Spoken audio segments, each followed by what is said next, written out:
I'm John Wright, and you're listening to Affiliate BI, the business intelligence and affiliate marketing podcast brought to you by StatsDrone.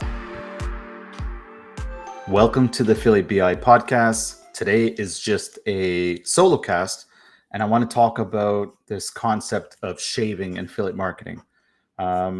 Since I've been talking about shaving a little bit, it's been bringing up a lot of conversations on LinkedIn and in person where people are like, does this really happen or how does it happen? And I did a poll a few months ago earlier this year and I said, how many affiliates believe they've been shaved at least once? And I don't think I could find a single affiliate that said they voted no for that poll. I did that poll in multiple channels. It was LinkedIn, Affiliate Guard Dog, GPWA, Reddit, X, and the only people that actually voted no in some of the polls, when I looked at the answers, they were affiliate managers. They seemed to be agitated that anyone would be talking about such a subject as if like, no, that needs to be always swept under the rug. So I just want to talk about what happens, why. I'm not trying to defend it, but people just need to understand it. I mean, in the iGaming space, if you get a player that's potentially spending hundreds of thousands of dollars per month, I mean, that's a massive commission. I think there's some programs that the ability to untag a player, whether it's, well, maybe it's not really accidental, it's just intentional. It's a single click of a button. That's a lot of money to save in just one click. So us as affiliates, we have to just basically trust that whatever's happening on the other side of the fence, which we can never see, we just need to trust that it's true. There are some tools that will help affiliates defend against this in the future, which will be, as one example, dynamic variables, which is kind of like a click ID level tracking. If you're sending players to an operator, you can send with a click ID. And if you happen to have first party data, then you'll be able to actually know when that player is actually churned. But let's get back to the patterns of how could you possibly know if an affiliate program is shaving you.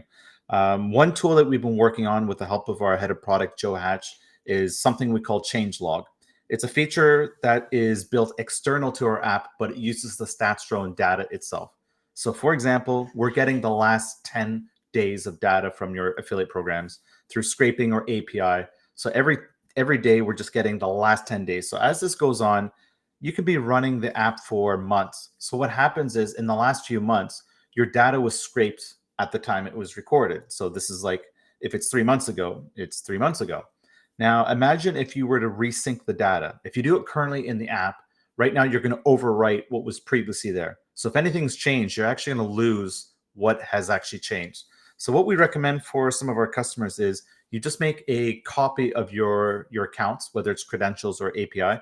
You create a new account. So come talk to us and we'll help you set that up and we'll enable it for you. And then basically you export your data either through an API key or you just download the CSV files. Now you have two unique data sets to compare. Now, once you start comparing, you can build a basic script to basically compare what has changed and how it has changed.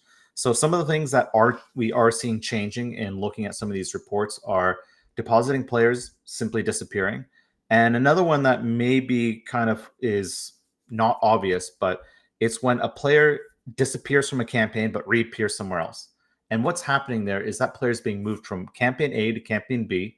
And maybe what is probably happening, and this requires a little bit of detective work on your end, is maybe the campaign that it's been moved to doesn't have a deal or it's got terms and conditions associated with it, like a high roller policy, or maybe simply put, it actually has the deal you negotiated is not on that campaign. So that could be the one thing. Another pattern that I think people should always look out for, and this is why it helps to analyze your data, is the idea that the last few days of the month, affiliates would kind of joke like they're always worried that there'd be that magical winning player that just comes up out of nowhere and magically hits and just wipes out your commissions. So you've been excited for the whole month about, you're going to get your cash out of what you've earned, only to see it disappear on the spot where your balance could actually go negative, or maybe 50% of your revenue was wiped out from a single player. And again, we don't know if these players are real. We don't know if the program has a magical ability to add, winning players, or maybe they actually did tag a winning player. We have no way of knowing, but what you can do is you can at least analyze all of the brands and all the campaigns across all the affiliate programs you work with and just start studying the patterns. So if you visualize the data itself, you should see a kind of like a bar chart. Or if you kind of put this in a tree map, you could see the first, second, third, fourth, fifth days of the week, all the way to the 26th, 27th, 28th. And it goes without saying, the 31st doesn't happen every month of the year. So you can kind of factor that into your calculations. But you want to see, are you experiencing more winning players at any programs on the last few days of the month? If you are, then this could be a sign that something might be happening that shouldn't be happening. And what you can do is, if you find any of these things, you can take it to your affiliate program and say, hey, I found this. And if you're not happy with it, just simply tell them. By saying that, you're giving yourself the opportunity for them to do something about it. Now, I've heard that companies that have talked to us about using StatsDrone, they said the thing that they want best about this changelog feature isn't just to catch programs doing it once. It's more of the idea that they want them to know that they're watching it. And I've heard this from many affiliates before. It's just kind of like, hey, they show them what they found, and then they tell me after that whenever they approach their affiliate programs with this kind of information, they find that the patterns just stop happening. So it's one of many ways of which you can kind of defend yourself.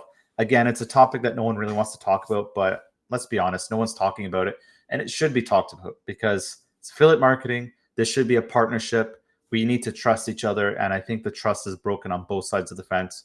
We're trying to fix it on one side. I'm not saying us as a company are going to fix it on both sides, but we can at least start there and just kind of have that conversation and say, hey, we believe this stuff happens, and what can we do about it? So again, I'm excited about the future of tracking tools where with things like dynamic variables and first-party data, you're going to have for the first time the ability for you as the affiliate to own your player. And that gets me excited about where we can actually take things with tracking tools. And one of our mission statements is to not just automate and optimize affiliate marketing, but try to get these advanced tools in the hands of all affiliates, so you don't need a $20,000 budget and a BI team to make this stuff happen. Thank you for tuning in to the Affiliate BI podcast. I'd like to take this time to ask for a small favor to leave a rating and review wherever you listen to your podcast. That helps us expand our reach to rank higher in podcast directories and reach more listeners.